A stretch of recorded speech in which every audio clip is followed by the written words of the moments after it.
Hey my dudes, what is up? Today I am doing the very important task of ranking every single figure skating movie ever made. As a figure skater, I get asked all the time, have you seen insert ice skating movie? And the answer is always yes. Yes, I have seen every figure skate movie. If I have not seen it, it is not worth watching. I've even put on my lovely ice skating t-shirt for the occasion. Okay, so how we are ranking. I'm going to start top and work my way down, because what I learned when I was at uni and had to review things is I don't really enjoy reviewing films that I like. I am much better at insulting films. Hence why you will not see many movie reviews on my channel unless it is a terrible movie, because apparently I'm a horrible person. Okay, so our ranks. At the very top, the highest, the top of the podium, we have Olympic gold medal tier, which is, you cannot get better than this. The Olympic gold medal. I feel like it explains itself. It's the top, you have it, you win, you are queen, you are the god level super tier, that is the top. Just below gold medal status, we have the triple axel tier, which is great. A triple axel is outstanding, but with today's standards, a triple axel will not get you a gold medal, unfortunately. You need a quad axel for that, so the next tier just below our gold medal is the triple axel tier. And below the triple axel, our next tier is the single axel. Now, a single axel is very good. If you can land a single axel, that is brilliant. But on the grand scheme of figure skating, no one's really writing home about a single axel, so that's our third place. And then on the bottom, at the very bottom level, we have the rental skates. Rental skates are the worst of the worst, and films in this category are the worst of the worst. Speaking to my fellow figure skaters, if you have never tried skating in rental skates, it is horrendous. I did it once, thought I was gonna die. You like push forward to go onto your, and I didn't go onto an edge, I just sifted off. They're uncomfortable, they're horrendous. Rental skates are the worst of the worst, so films in our rental skate category are the worst of the worst. So like I said, we're going to start top, work our way down. In our gold medal category, our Olympic gold medal category, we have two powerhouse films. I love these films, and even if I'm not talking about ice skating or figure skating films, these are at the top of my list. Those two films are I, Tonya and Blades of Glory. I, Tonya is fantastic. It's not been out that long. I've seen it so many times. It is currently on Netflix. So if you have not seen it, do yourself a favour and go watch I, Tonya. It is outstanding. Released in 2017 and starring Margot Robbie, I, Tonya tells the life story of jumping powerhouse Tonya Harding. This film is based on true events and discusses one of the biggest scandals in figure skating history, referred to as the incident. Was Harding to blame for the attack on Nancy Kerrigan? Well, that all depends on whose side of the story you believe. And the other film that we have in our Olympic gold medal category is Blades of Glory. For some reason, people seem to think that Blades of Glory is an offensive film. I personally find it outstanding. I quote this film so much.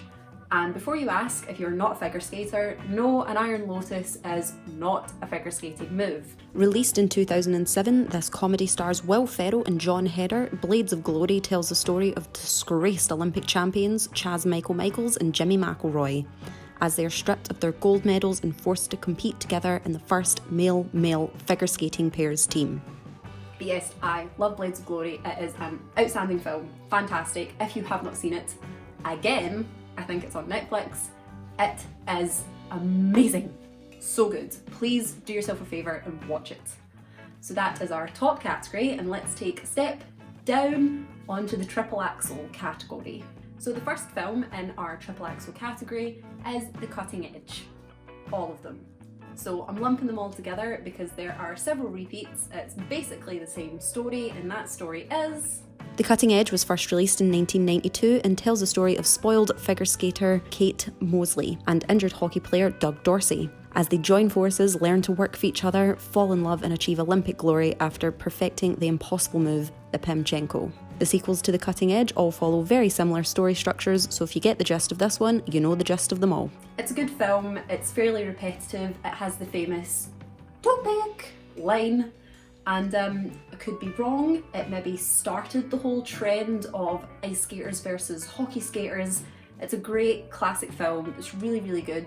Most of the remakes are very good, even though it goes from a female figure skater needs a male partner who happens to be in hockey but can somehow switch to figure skating, okay? And then I think there's another one where it's a male skater needs a female partner and it's a hockey skater. And I think there's another one where it's a male skater and a female roller skater. They really played about with it. But yeah, really good film, would recommend watching them. As always, first one is the best. I can't even remember how many there are. I think coming to mind there is 4. I'll fact check myself here. And first one is great, second one's good, the rest of them are fine, worth a watch. So the next film in our triple Axel category is Ice Princess. A nice Disney, is it Disney? The Disney film Ice Princess was released in 2005 and tells the story of Casey Carlisle. Casey has to choose between her love of figure skating and her dreams of going to Harvard University. But can her physics knowledge help with her skating? Can skating help her get into Harvard? Can she dedicate her time to both passions, and where do her passions truly lie? Ice Princess is a classic in my household. We used to bring the DVD with us to competitions so that we could watch it the night before I would compete. That was always a favourite film in my household. We would always watch a skate movie before a competition. This is a really nice one. Has a little bit of cattiness in it, has some weird cliches, the jumping shrimp with all the teddies and the weird gothy rock skater. But the reason, and it's a good one, and I think a few people will be upset that it's not in the top tier, I would say there's just a few too many cliches for me, and there's a few bits where it's like, oh, I'll get you brand new skates just before you compete, and then someone's like, you wouldn't just do that. And then also a few things like she can just so magically land, what is it, a triple Axel or something, even though she's been self-taught up until this point. It's maybe quite a good film to start you into figure skating films because it's told from the perspective of a non-skater, so they'll explain things like bum pads, zambonis. It's very entry level into the figure skating world, which is nice. Overall, good film, very cute. Well, hey dudes, so I was just editing my movie review video that you're currently watching, and I realised that I completely missed out a category and a whole film. So the category that I missed out is the layback spin. So the layback spin is like a mid-tier category. I'll put the rankings on the side somewhere. Basically, the only film that was in that category is Ice Castles, including the original and the remake. First released in 1978, Ice Castles tells the tragic story of Olympic hopeful Lexi Winston, who loses her sight in a devastating accident, but with the love and support of those around her, she is able to overcome this and compete again and achieve her dreams. This film was remade in 2010 with basically the same storyline. And the reason that it falls under that category is it's just really classic, it's really pretty. It's just a really lovely film, it's very emotional, it's very sad, and to me that is associated with a layback spin. But to be honest, I like both those movies. They are just a bit sad, and it's why I wouldn't watch them too often. But yeah, so carry on with the video. Oops. Up next we have the single Axel category, and the first one on this film is an early 2000s movie called On Edge. On Edge, released in 2001, is a fake documentary style film that follows the journey of several figure skaters as they dream of Olympic glory. This satirical film features some rather problematic storylines for today's standards, but to be honest, it does shine a light on some of the darker aspects of the figure skating world. So when I talk about figure skating films, most people have never actually seen On Edge, and it is a very good film. The first time we watched it, we thought it was hilarious. But, and this is a big but, it is probably a bit... One of the issues with On Edge is at the time when we first watched it in the early 2000s, and some films in the early 2000s, I would say that was a period where it was almost like the Wild West of offensive content, and there are elements of this movie that do not stand up well today and are quite offensive. So if you do choose to watch it, I would watch it with that hat on, remember when it was made. Some of the jokes are a bit tasteless or not in the best taste, which is a shame, but it's not on the bottom category because I'm putting it with that hat on of when it was made. These jokes were not okay, but this film would not get made today. But again, there are elements of it that are very true to figure skating, even some of the darker sides, and it's got weirdly a lot of actors in it that I really like, and it's odd that no one's ever heard of this film. Next in the single axle category, we have On Thin Ice. Again, another lesser known figure skating film. So this is about On Thin Ice, or Ice Angel, tells the story of a popular hockey player and an ice skater that die on the same day. The soul of the skater goes to heaven, but the hockey player is reborn in the body of the ice skater. I think I've only seen this movie once. It's barely memorable, not that great. Yeah, let's just say it's a figure skating movie. And finally, our rental skates category. This is a doozy. It has one film within this category, and it is horrendous. It has to be up there with one of the worst films I've ever seen, like beyond even just figure skating films. This film is Go Figure. Released in 2005, Go Figure follows 14-year-old Caitlin as she tries to become a world-class champion ice skater.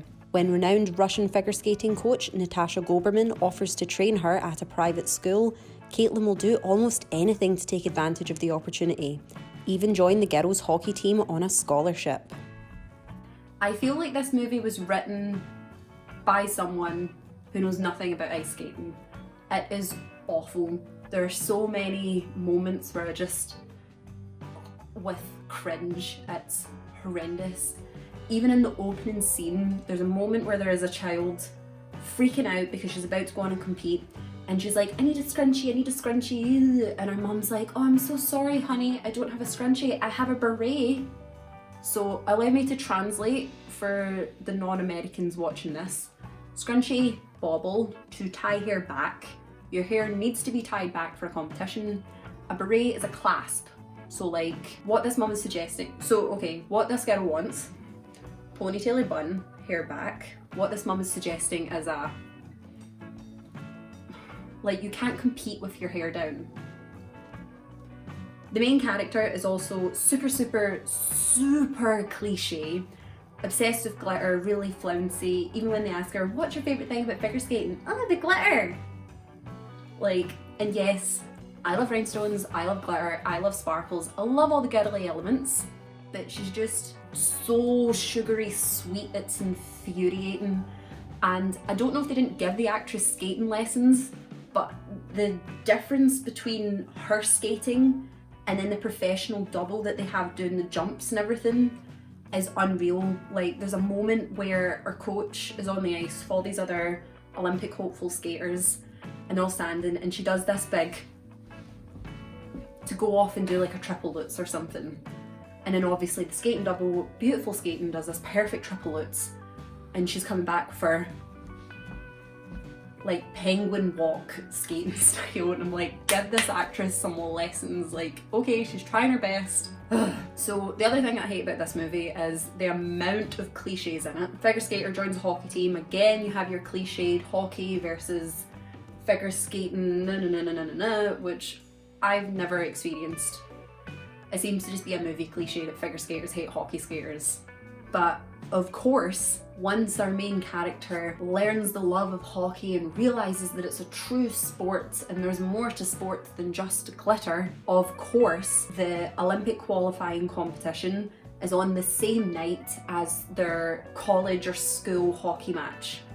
Now, she feels some sort of moral obligation that she has to attend both, which, yes, be loyal to your team, that's really good, that shows great ambition, but everyone on the team is like, this is your shot to get to the Olympics. No athlete in their right mind that has been training however many hours a week is going to give up the opportunity to get to the Olympics, the highest point that you can get in your sport, and they're gonna go, but I have a school hockey match that night. No, it's never gonna happen. It's so dumb. So that's your dumb plot device, but that then takes you to the whole final scene, which makes my blood boil. Like, this is... I feel like I could talk so much about this scene. If you are not aware, if you're not a figure skate, if you're not actually, I have my skates here. Right, so these are an old pair of skates. This is a figure skating blade. This is a toe pick. A toe pick is very, very important. A lot of non-skaters think it's for stopping. It is not. It is for jumping. All of these come into the ice and launch you into the air. Very, very, very, very important element in ice skating. You need it for jumps, you need it for toe steps, you need a toe pick. I'm gonna insert an image of a hockey skate just for comparison. And if you cannot notice the massive stark difference to this, there are no toe picks on hockey skates. So back to the movie. This girl has allegedly been skating since she can walk. She is at a point in her skating career where she's going to the Olympics, so she's supposed to be very well educated in ice skating. While she's at her hockey game, I think they win, I now can't remember, but who gives a shit, she accidentally forgets one of her skates and she decides that she can go on and do her programme in her hockey skates because, I quote, "I know what these skates can do."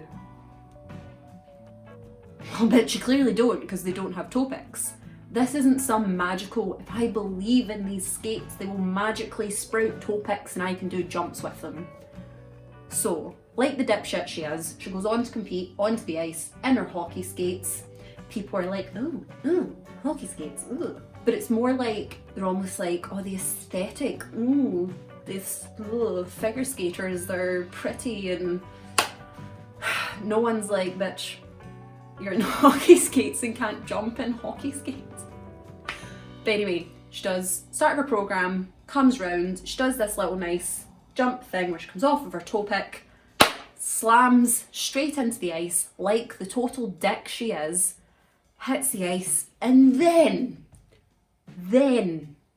it suddenly dawns on her that she doesn't have a toe pick.